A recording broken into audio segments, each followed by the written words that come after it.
여러분 누군가가 여러분에게 혹은 누군가에게 이런 질문을 받는다고 한번 생각해 보지요. 왜 사십니까? 사는 이유가 있으신가요? 이렇게 누가 묻는다면 혹은 누군가가 그런 질문을 받았다면 무엇이라고 답해야 할까요? 또 어떤 답을 할까요?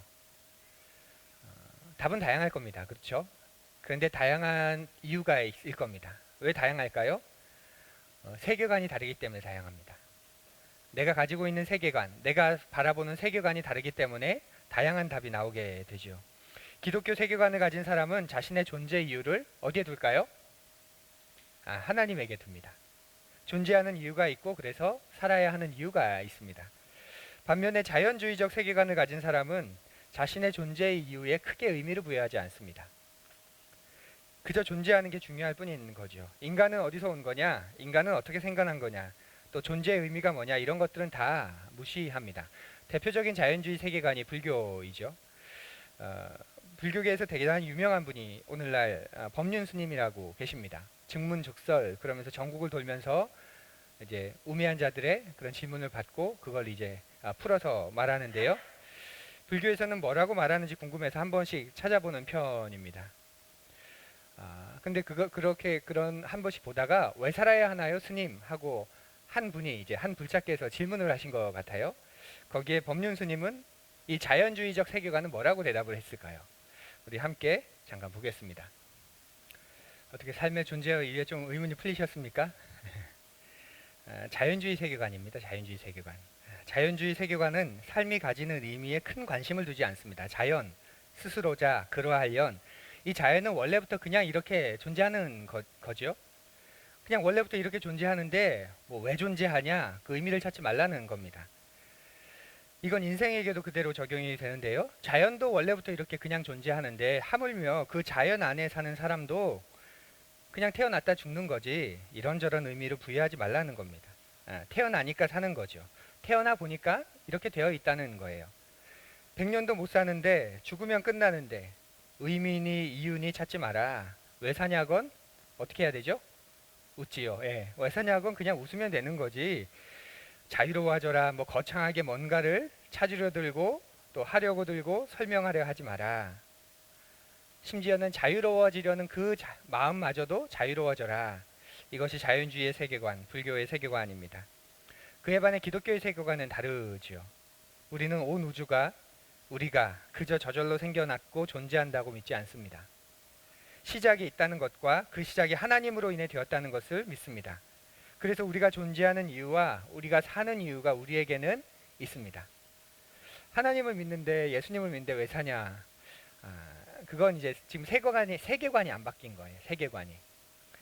하나님을 만나기 전에 세계관을 가지고 계속 신앙생활을 해 나가는 거죠. 주인이 바뀐 겁니다. 신앙은. 주인이 바뀌었다는 건 세계관이 바뀌었다는 거예요. 이제는 그 세계관을 가지고 생각하고 또 훈련하고 살아가는 것, 그것이 신앙입니다. 목적 없이 산다면 우리가 아무렇게나 살아도 됩니다. 하지만 목적과 이유를 가진 우리는 그래서 아무렇게나 살면 안 됩니다. 열째 계명, 탐심하지 마라. 탐심하지 않고 산다는 것. 삶의 목적과 이유를 가진 우리가 탐심하지 않고 산다는 건 어떤 의미일까요? 우리 같이 살펴보면 좋겠는데요. 우리가 사는 시대를 흔히 자본주의 시대라고 말하죠. 자본주의 시대. 그런데 조금 더 정확하게 표현하면 여러분과 저는 지금 후기 자본주의 시대를 살고 있습니다. 자본주의 시대 속에서도 후기에 속하는 거예요. 우리에게 친숙한 표현으로 하면 신자유주의 이 정도 될 겁니다. 자, 후기, 신 여기서 드는 말이 있죠. 좀 달라졌다는 말이에요. 그러니까 그냥 자본주의가 아니라 후기 자본주의, 그냥 자유주의 시대가 아니라 신자유주의라고 부르는 거죠. 우리가 알던 것과는 좀 많이 달라진 시대다라는 그런 뜻입니다. 그 계기가 된 게 뭐냐면 기술혁명, 그리고 그 기술혁명으로 인한 과잉 생산, 그것이 우리가 살아가는 시대가 이전과는 많이 달라진 그런 시대의 아주 중요한 모습입니다. 기술이 눈부시게 발전을 해서 그 기술로 인해서 그 많은 생산이 넘쳐나게 되는 그런 시대인 거죠. 그래서 이런 사회 속에서 이 사회를 굴러가게 하는 게 뭐냐면 뭘까요? 기술이 발전했어요. 생산이 어마어마해요. 그래서 이 사회를 굴러가기 위해서 필요한 게 뭐죠? 바로 소비이죠. 소비. 소비가 없으면 그래서 이 시대는 굴러가지 않는 시대입니다. 과잉 생산으로 상품이 축적되고 있는데 소비를 통하지 않고서는 이게 해소될 수 없는 시대인 거잖아요. 그래서 사회가 삶의 질을 높인다는 명분 아래에 이제는 노동의 윤리보다는 소비의 윤리, 소비 이데올로기, 그게 시대 정신으로 자리 잡고 있습니다. 그래서 이 시대는 우리를 하나의 소비자로 여깁니다. 소비자로. 과거는 한 사람은 한 생산자로서의 역할을 하며 살았어요. 생산하는 사람, 노동자로 살아도 나는 생산자라는 그런 자부심을 갖고 살았다면, 그래서 저축도 하면서 사는 게 당연했다면, 이 시대는 어떤 한 개인이 생산자로 사는 거 허락하지 않습니다. 소비자로 살도록 계속 끊임없이 요구합니다. 그러면 소비자에게 가장 중요한 자질이 뭘까요? 소비자에게 바로 욕망이죠. 욕망. 소비자가 욕망이 사라진 소비자는 소비자 아닙니다. 그죠? 계속 소비자가 욕망을 창출하고 욕망을 분출해야 소비가 생기고 그래야 이 사회가 돌아가는 거죠. 광고를 한번 보십시오. 기능과 필요에 대한 광고입니까? 보통? 아닙니다. 감성, 정서, 그리고 욕망을 자극하는 그런 광고입니다.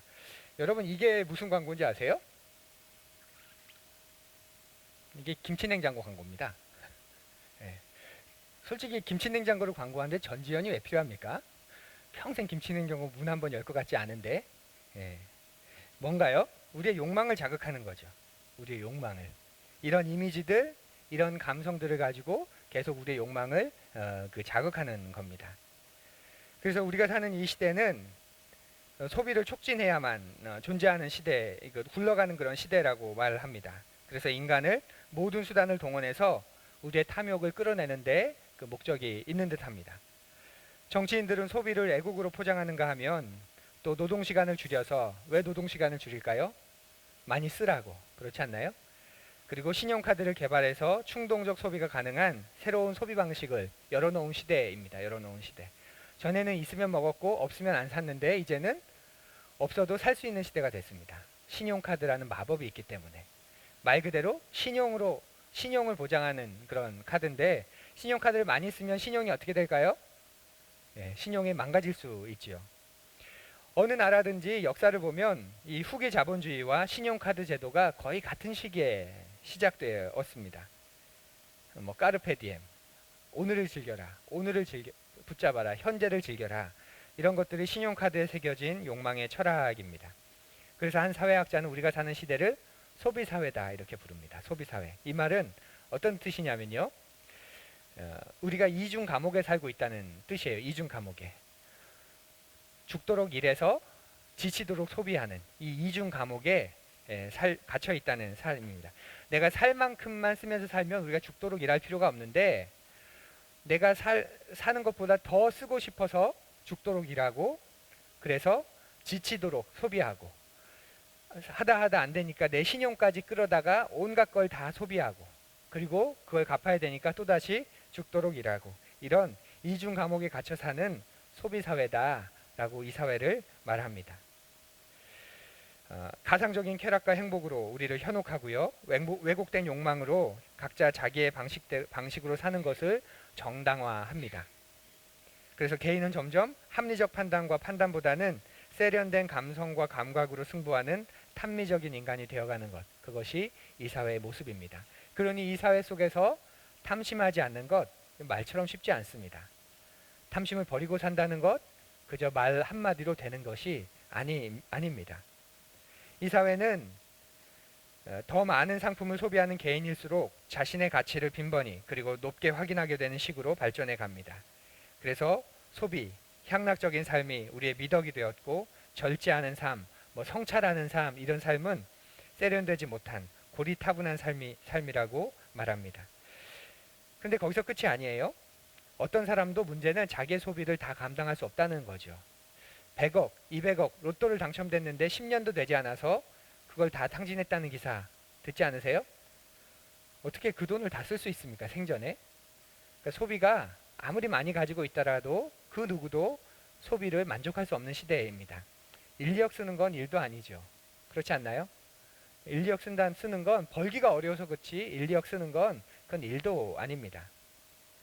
누구도 자신의 소비를 감당할 수 없습니다.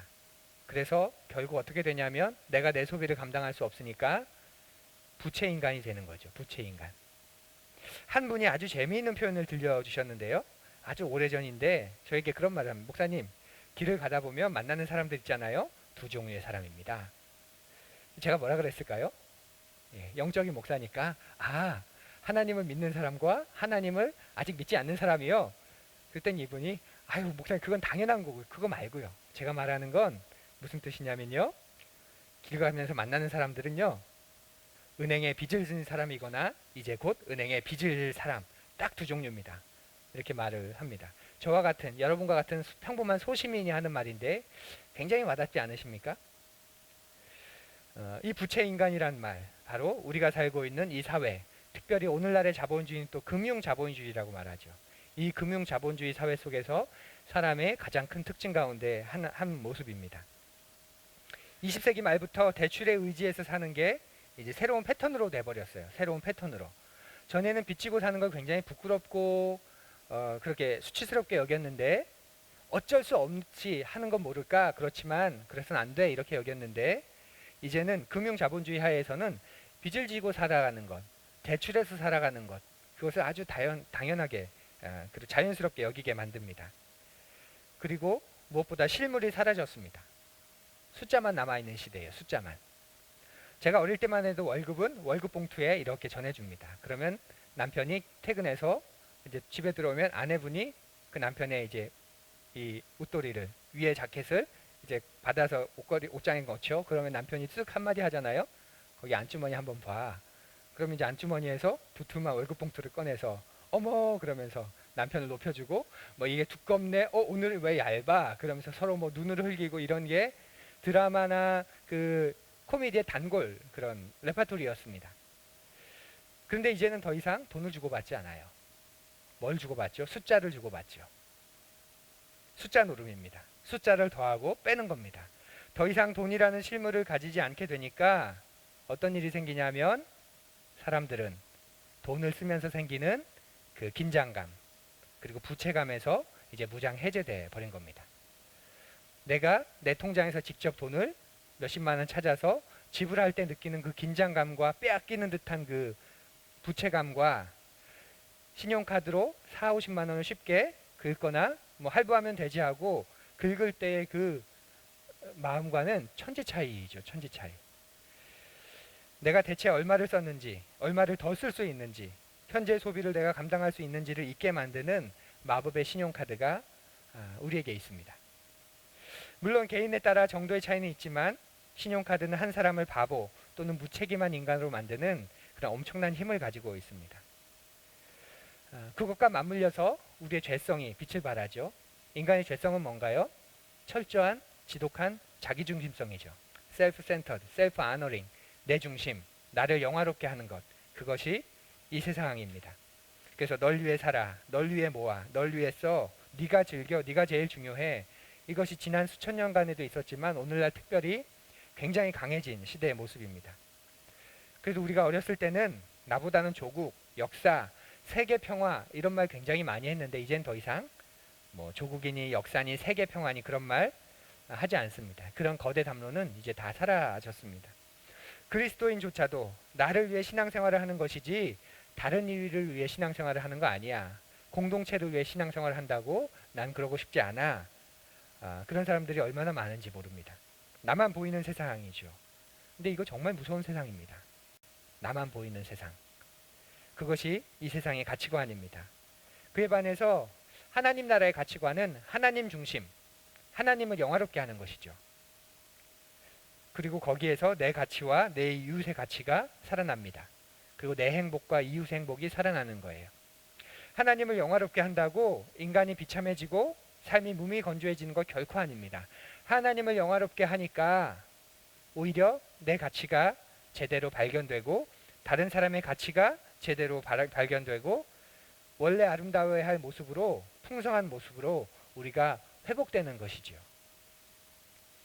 우리가 누리는 이 세상의 모든 것은 하나님이 우리에게 맡겨주신 겁니다. 청지기예요. 이걸 주재권이라고도 하고 로드십이라고 말하는데 여러 번 강조해서 말씀드렸죠. 내가 가진 모든 것은 다 하나님의 것이다. 나는 위임받았다. 그래서 잘 사용해야 될 책임이 나에게 있다.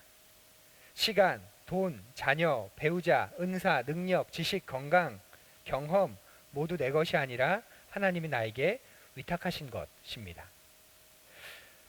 이렇게 긴장과 갈등이 가득한 세상 속에서 이 사회는 계속 우리를 탐욕스러운 존재로 만듭니다. 책임지는 존재로 만든 게 아니라 탐욕을 추구하는, 그래서 기쁨을 가지는 존재로 만드는 거죠. 당신이 행복해질 수 있는 길이 있어요. 당신이 더 고급진 인생을 사는 방법이 있어요. 이걸 얻으면 기뻐할 거예요. 이걸 가지면 다른 사람이 될 거예요. 그런 메시지가 끊임없이 우리에게 주어집니다. 나 중심적으로 축적하고 더 많이 가지라고 말하죠. 그래서 더 많이 소비하라고. 탐욕은 자신이 그렇게 말합니다. 탐욕이란 뭐냐면 내가 가질 수 없는 것 또는 꼭 필요하지 않는 것, 그것을 가지려는 욕구, 그게 탐욕입니다. 아주 쉽게 생각하시면 돼요. 뭐 탐욕 그러면 뭐 무시무시하고 뭐 그런 대단히 악한 그런 것을 상상하기 쉬운데, 그래서 나는 탐욕적이지는 않아, 뭐 그렇게 우리가 스스로 위로하기도 하는데, 탐욕은 내가 가질 수 없는 것, 내가 꼭 필요하지 않는 것, 그것을 애써 가지려는 욕구, 그게 탐욕입니다. 우리가 사는 세상이 바로 그 탐욕을 끊임없이 일으켜서 불필요한 것을 사도록 만드는 세상입니다. 그래서 빚까지 지게 하죠. 빚이란 뭘까요?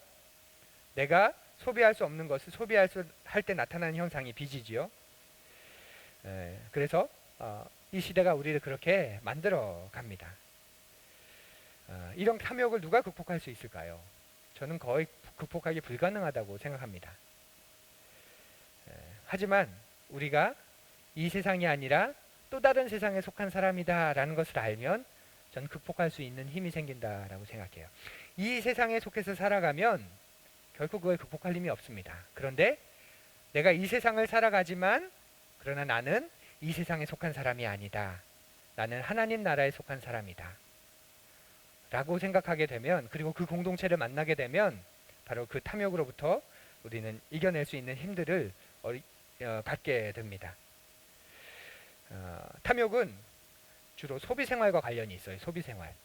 그래서 어떻게 건강한 소비생활을 할 것이냐, 이 이야기가 어쩌면 어떻게 탐욕을 좀 덜 탐욕적인 존재가 될 것이냐, 혹은 어떻게 탐욕을 물리칠 것이냐, 이것과 깊이 관련이 있다고 생각해요. 그래서 오늘은 소비생활과 관련된 이야기를 조금 나누려고 합니다. 건강한 소비생활을 하기 위해서 가장 먼저 필요한 게 있는데요. 그게 뭐냐면 바로 여러분의 현재 상황을 파악하고 예산을 세우는 겁니다. 여러분 또는 여러분 가정의 경제 상황과 영적인 상황을 좀 파악하셔야 되는데요. 혹시 잘 파악하고 알고 계십니까? 우리의 경제적인 현재 상황을, 재무 상황을. 집에 가서 한번 이 표를 그 삽지로 넣어 두었지요. 첫 번째 나와 있는 개인의 재무 분석표, 이걸 한번 개인이 혹은 함께 여러분 꼭 해보시면 좋겠습니다. 보면 왼쪽은 자산입니다. 내가 가지고 있는 거, 현재 시장 가치로. 그리고 오른쪽은 부채입니다. 근데 내가 지금 갚아야 할 것. 그래서 뭐 현금, 계좌, 또 저축, 또 주식, 채권, 뭐 생명보험, 잔돈, 이런 쭉 현재 가치로 적어보시고, 왼쪽에는 부채, 내가 갚아야 될 것들, 또 나가야 될 것들, 그런 것들 한번 쭉 적어보십시오. 그리고 왼편에 순자산에서 오른편에 총자산에서 총부채를 빼면 이제 순자산이 남게 되는데, 이걸 한번 해보시면 좋겠습니다. 잘 정리가 안 되시면 빨리 생각이 잘 안 나시면 빨리 한번 해보시는 게 좋을 것 같아요. 자신의 경제 상황을 잘 모르는 상태에서 경제 이야기를 한다는 건 대단히 무의미한 이야기가 되기 때문에 그렇습니다.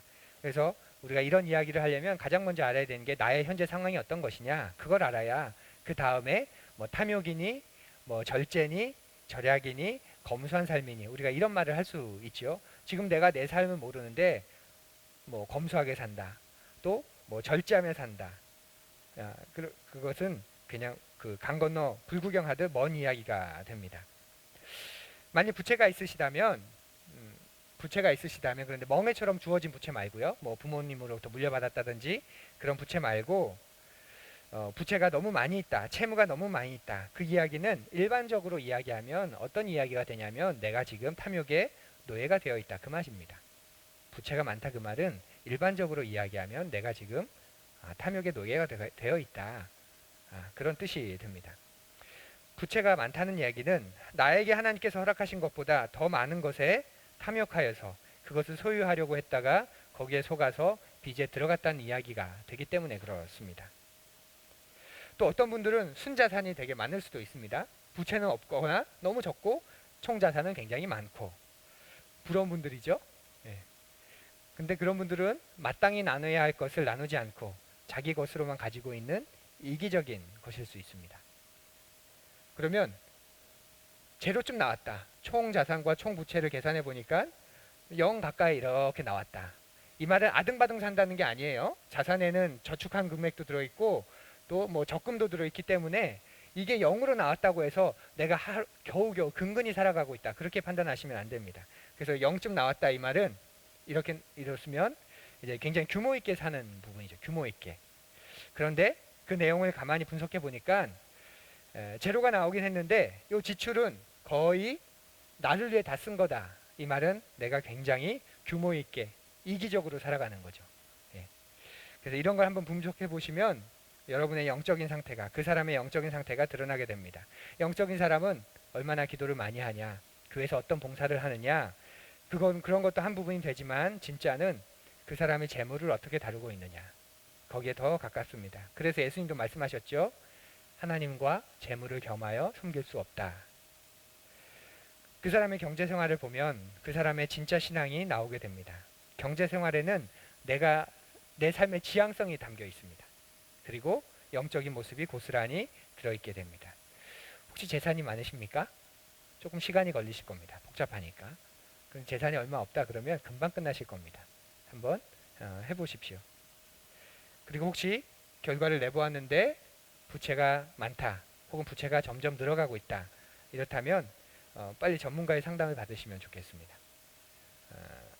부채는 그 속성상, 자본의 속성상 눈덩이처럼 빨리 커지는 경향이 있습니다. 그래서 내가 컨트롤하지 않으면 거기에 잡아먹히게 되는 거죠. 그래서 부채를 가볍게 여기지 마십시오.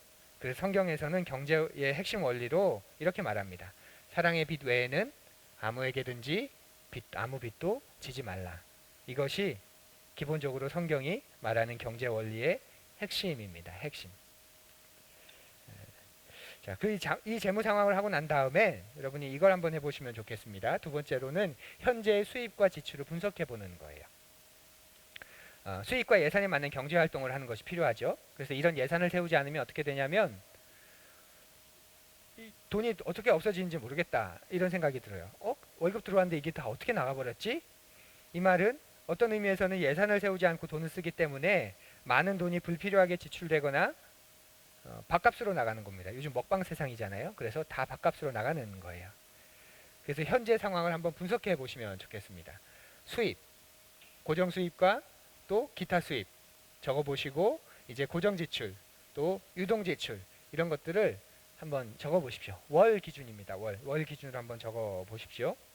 그렇게 한 다음에 이제 수입과 지출을 가지고 마이너스를 해보았는데 마이너스가 나왔다. 이 말은 내가 마이너스 인생을 살고 있다, 이런 뜻입니다. 그것도 탐욕의 인생을 살고 있는 거라고 보셔야 합니다.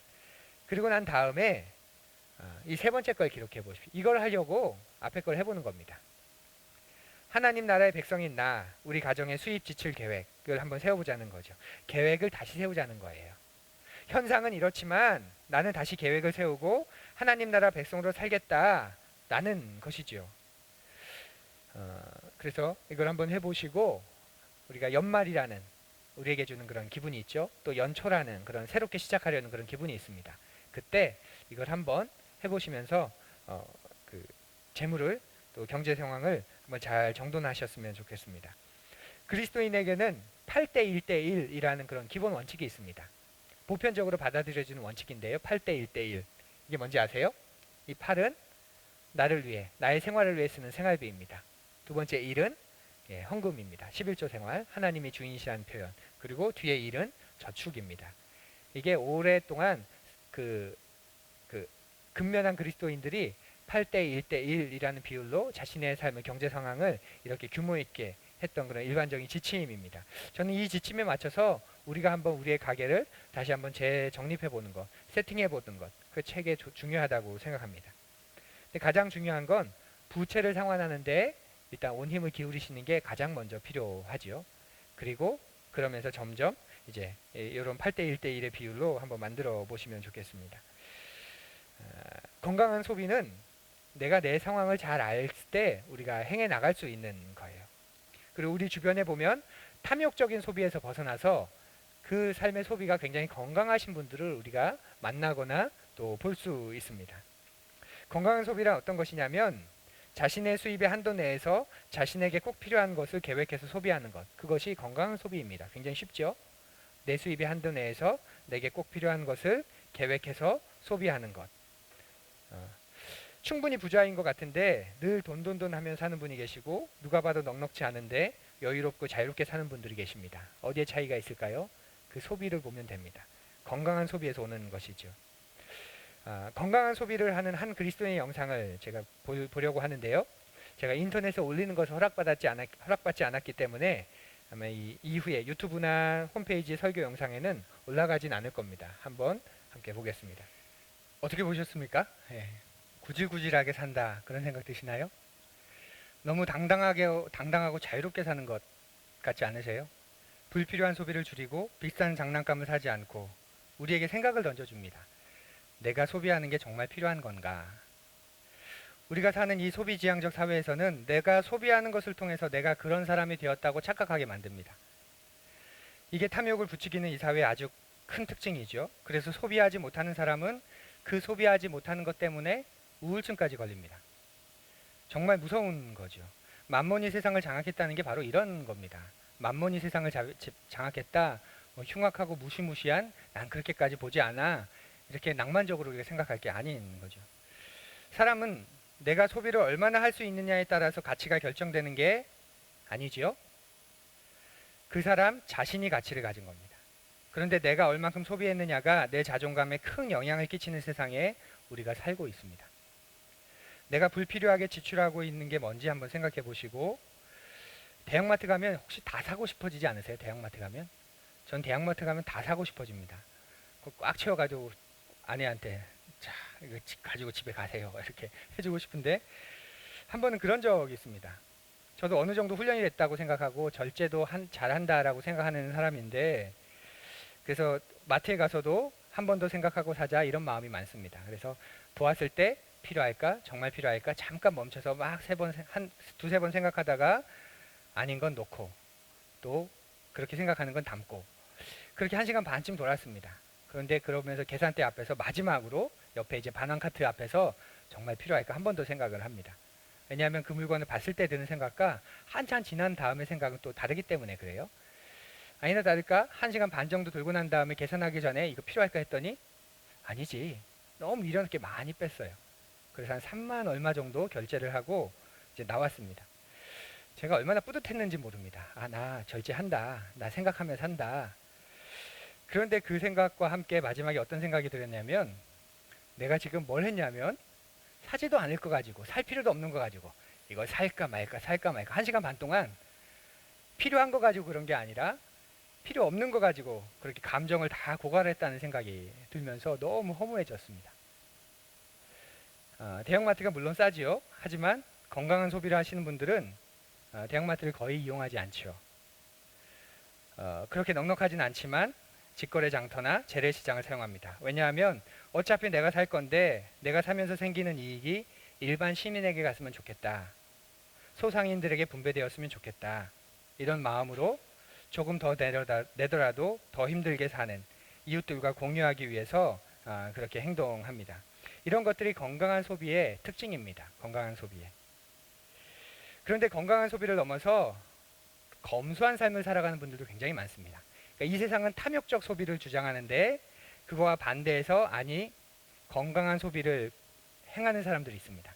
그런데 거기서 좀 더 나아가서 이제는 검소한 삶을 사는 사람들이 있습니다. 라이프 스타일을 바꾸는 겁니다. 검소한 삶을 살면 손해볼 것 같고 재미없을 것 같지요? 정말 그런지 다른 한 가정의 모습을 끝으로 보려고 하는데요. 이 역시도 인터넷에 올리는 것을 허락받지 않았기 때문에 설교 영상에는 올라가지 않을 겁니다. 그러니까 설교는 어디서 드려야 된다고요?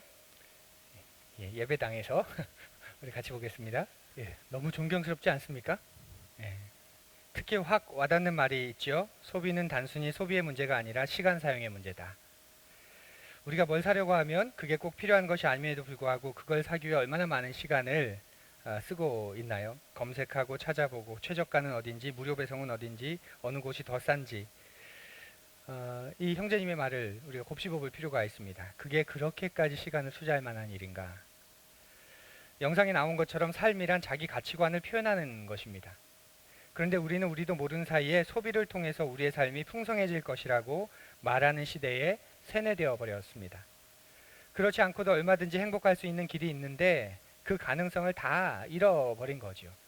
그래서 제가 서두에 말씀드렸던 것처럼 그 시대 안에서 탐욕을 이겨낸다? 그건 전 불가능하다고 생각합니다. 쉽지 않을 거예요. 그런데 나는 다른 세상에 속한 사람이다.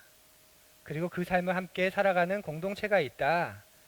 그 삶을 동의하는 사람들이 있고 그렇게 살아가는 삶이 내가 알고 있는 사람들 사이에서는 상식이다 라고 하는 이 공동체가 있으면, 이 하나님 나라에 속한 사람들이 있으면 가능해집니다. 이길 수 있는 거죠.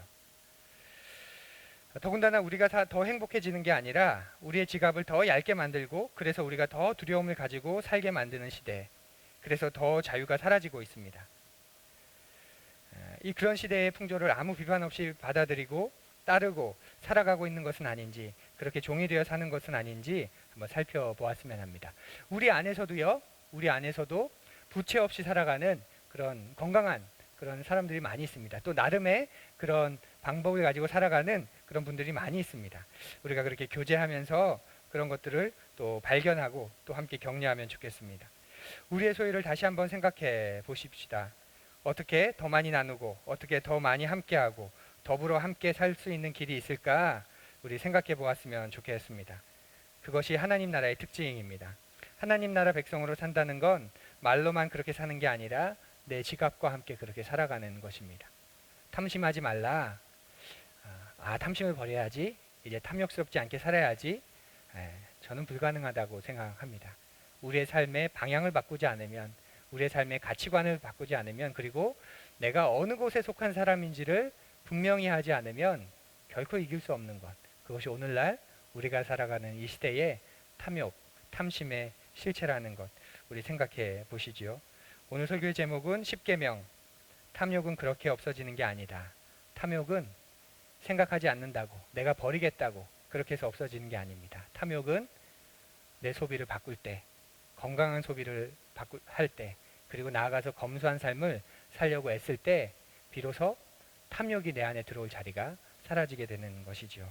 연말 올 한 해 무엇보다 우리가 경제적인 근심과 경제적인 고민을 가지고 긴 시간을 보냈는데 우리의 실체를 한번 돌아보고 내년 조금은 다른 방식으로, 조금은 다른 그런 방향으로 살겠다고. 제가 지금 여러분의 율법을 말한 거 아닙니다. 목사님이 저런 거 하지 말라고 한 것 같은데, 그런 말 아닙니다. 방향을 바꿔보자는 거고, 우리가 다른 세상에 속한 사람이라는 걸 계속 기억해 보자라는 그런 뜻입니다. 그런 한 해가 되시기를 간절히 소원합니다.